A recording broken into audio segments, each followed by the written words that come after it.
ఇటీవల ప్రముఖ journalist Neha Dikshit the many lives of Syeda X the story of an unknown Indian అనే పుస్తకం ప్రచురించారు.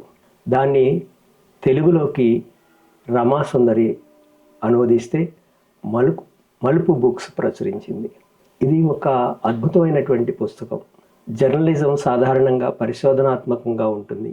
అయితే నేహా దీక్షిత్ చేసినటువంటి ఈ పరిశోధన కథనాత్మకంగా కూడా ఉంది. ఒక కొత్త నవల చదువుతున్నట్లు అనిపిస్తుంది. పరిశోధనాత్మక కథనమే, అది వాస్తవ జీవితమే, జీవిత ఘటనలే. సయ్యదా అనేటువంటి ఒక స్త్రీ, ఒక ముస్లిం మహిళ, బనారస్ చేనేత కార్మిక కుటుంబంలో పుట్టి మరొక చేనేత కార్మిక కుటుంబంలోకి మెట్టి ఆ తరువాత స్థానభ్రంశం చెందటానికి కూడా ఒక కారణం ఉంది. 1992లో బాబ్రీ విధ్వంసం తర్వాత అక్కడి నుంచి వలస వెళ్ళాల్సి వచ్చింది. సొంత ఇంటికి దూరమైంది. భర్త గొప్ప చేనేత కళాకారుడు, గొప్ప నైపుణ్యం ఉన్నటువంటి వాడు.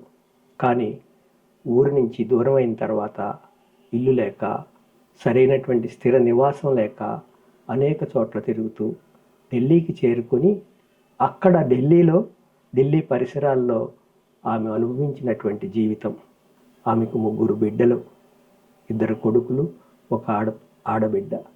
ఆ కుటుంబాన్ని పోషించుకోవటానికి ఆమె చేయని వృత్తి లేదు.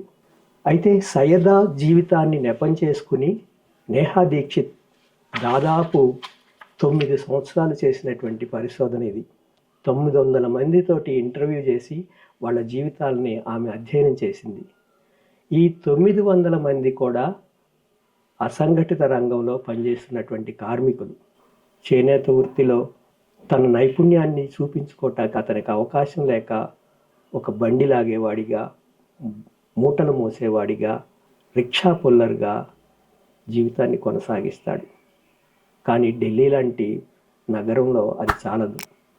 ఈ జీవితం మనకు తెలియదు. సయ్యదా తన కుటుంబాన్ని పోషించుకోవటానికి, ఆత్మగౌరవంతో బతకటానికి ఒక ముస్లిం స్త్రీగా ఆమె ఎదుర్కొన్నటువంటి కష్టాలన్నిటినీ ఈ నవల్లో చూస్తాం. అయితే ఈ క్రమంలో చాందినీ చౌక్ నుంచి పారిశ్రామిక వాడగా మారినటువంటి సభాపూరు, అక్కడున్నటువంటి కర్వాల్ నగర్, ఇలా ఎన్నో చోట్ల మారుతూ ఉంటుంది. మారిన ప్రతిసారి ఎన్నో పనులు, ఆమెకి ఏది స్థిరమైనటువంటి పని ఉండదు, వృత్తి ఉండదు. ఇది ఒక్క సయ్యదా జీవితమేనా? అసంఘటిత రంగంలో ఉన్నటువంటి కోట్లాది కార్మికుల జీవితమా? అంటే సయ్యదా ఒక ప్రతీక మాత్రమే. ఎంతోమంది ఉన్నారు అలాంటి స్త్రీలు, అలాంటి పురుషులు. ఈ అసంఘటిత రంగంలో ఉన్నటువంటి కార్మికులకి సరైనటువంటి హక్కులు ఉండవు. చాలా పీస్ వర్క్ చేస్తూ ఉంటారు. వాళ్ళు ఇళ్లలోనే పీస్ వర్క్ చేస్తూ ఉంటారు. ఉదాహరణకి పండగ వస్తుందంటే గాలిపటాలు ఎగరేస్తారు, ఆ గాలిపటాలు తయారు చేస్తారు. రాఖీ పండగకి రాఖీలు కట్టుకోవటానికి వాళ్ళు ఇళ్లల్లో తయారు చేస్తారు. అవి ఒక్కొక్క రాఖీకి 10 పైసలు, 5 పైసలు చొప్పున వందలాది రాఖీలు కట్టాల్సి వస్తుంది.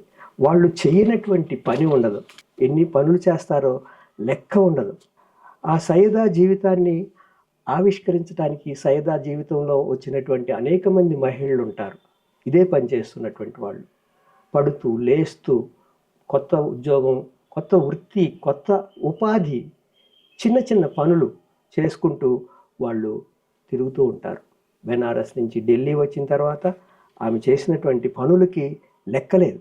అంటే బాబ్రీ విధ్వంసానికి ముందే 91లోనే అక్కడ బెనారస్లో ఉన్నటువంటి ఒక నియోజకవర్గానికి హిందూ మతం కార్డును ఉపయోగించుకుని జ్ఞానవాపి అనేటువంటిది, అక్కడ మసీదు ఉంది, కానీ అది అక్కడ ఒక హిందూ పవిత్రమైనటువంటి దేవాలయానికి సంబంధించినటువంటి ప్లేస్ అనేటువంటిది తీసుకొచ్చి ఆ తరువాత అధికారంలోకి వచ్చి 2 సీట్లు 80 సీట్లు గాను, 85 అనుకుంటా, 85, ఆ తర్వాత 120, ఆ తర్వాత అధికారంలోకి రావటం, ఈ క్రమాన్ని అంతటినీ ఆమె వర్ణిస్తూ ఉంటుంది. అంటే సయ్యదా జీవితంలో అసంఘటిత రంగంలో ఉన్నటువంటి కార్మికుల జీవితము, అందులో ఉన్నటువంటి కష్ట నష్టాలను వర్ణించటమే కాకుండా పార్లల్గా ఆమె దేశ చరిత్రను రికార్డ్ చేసింది.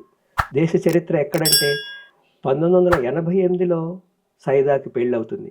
అక్కడ ఒక మాట అంటుంది ఆమె, ఓటర్ అంటే ఎన్నికల్లో పార్టిసిపేట్ చేసేందుకు ఓటు హక్కు పొందటానికి 21 సంవత్సరాల నుంచి 18 సంవత్సరాలు కుదించారు. తర్వాత 2020కి వచ్చేసరికి సిఏఏ వచ్చింది, ఎన్ఆర్సి వచ్చింది. ఓటరుగా నమోదు చేసుకోవటం దగ్గర నుంచి ఓటరుగా డౌట్ఫుల్ అంటే సందేహాస్పద ఓటరుగా మారి చివరికి పౌరసత్వమే సందేహాస్పదమయ్యే స్థితి వరకు జరిగినటువంటి ప్రయాణాన్ని సమాంతరంగా ఆమె జీవితాన్ని, ఆమె లాంటి ఎందరో జీవితాలని, అలాగే జరుగుతున్నటువంటి రాజకీయ ఘటనల్ని, అంటే మత విద్వేషం ద్వారా అధికారంలోకి వచ్చేటువంటి క్రమాన్ని, ఇదంతటిని చక్కగా నేహా దీక్షిత్ రికార్డ్ చేశారు. అంటే తనకు రాజకీయాలు తెలియవు, తనకు ఆర్థిక శాస్త్రం తెలియదు, తను చరిత్రకారిణి కాదని నేహా దీక్షిత్ అంటారు. కానీ ఆమె రచనలో ఆర్థిక కోణం చాలా బలమైనటువంటిది. బెనారస్లో మత విద్వేషాలు చెలరేగినప్పుడు వాళ్ళ మగ్గాల్ని ధ్వంసం చేస్తారు. ఏరి ముస్లింలకు సంబంధించినటువంటి మగ్గాల్ని. బెనారస్లో 120 లక్షల మంది 120 లక్షల మగ్గాలు ఉన్న చోట 64 లక్షల మగ్గాలు పడిపోతాయి. అంటే వాళ్ళందరూ ఏమయ్యారు?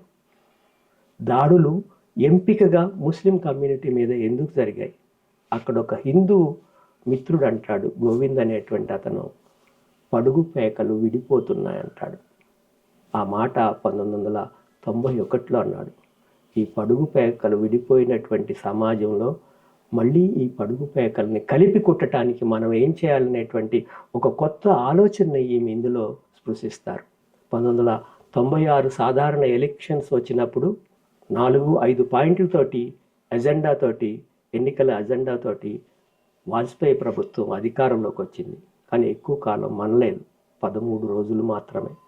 అంటే 2 సీట్ల నుంచి రామశిలాన్యాసు ఇవన్నీ జరుగుతూ చివరికి రామ మందిర నిర్మాణానికి హామీ ఇస్తూ 370 ఆర్టికల్ను రద్దు చేస్తామని చెప్పి, ఎన్ఆర్సి అమలు చేస్తామని చెప్పి, ఇలా ఎన్నో విషయాలతోటి హామీలతోటి హిందూ రాష్ట్రాన్ని ఏర్పాటు చేస్తామనేటువంటి హామీతోటి హిందువులకు మాత్రమే ఇక్కడ చోటు ఉంది, హిందువుల జీవితాలు ఖతరమయ్యాయి అని చెప్పేసి, అందుకు కారణమైనటువంటి ముస్లింలకి ఈ దేశంలో చోటు లేకుండా చేయటానికి చేసినటువంటి ప్రయత్నాలని సైదా జీవిత నేపథ్యంగా చూపిస్తాడు. సైదా పెద్ద కొడుకు లవ్ జిహాద్ అనేటువంటి ముద్రను ఎదుర్కొని చివరికి కుటుంబాన్ని వదిలేసి ఎక్కడికో పోవాల్సి వస్తుంది.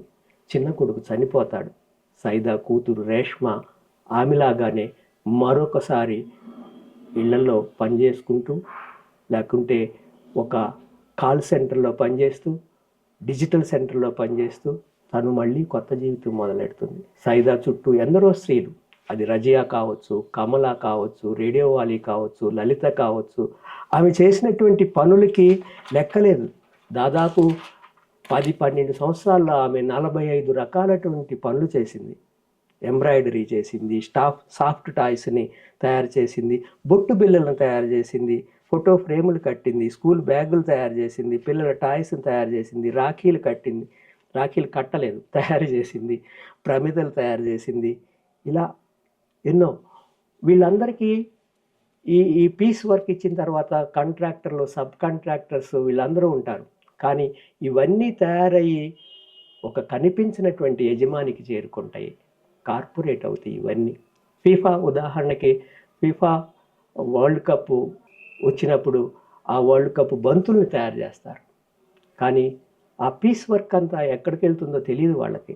జీన్స్ ప్యాంట్ తయారు చేస్తుంది, అలాగే బాదం పప్పులు ఏరుతుంది, బాదం పప్పులు పగలగొడుతుంది, సుగంధ ద్రవ్యాలు, మసాలా ద్రవ్యాలు వీటిలన్నిటినీ చేస్తుంది, ఆమె ఏరుతుంది. ఎక్కడ జీవితానికి భద్రత లేదు, ఎక్కడ హక్కులు లేవు.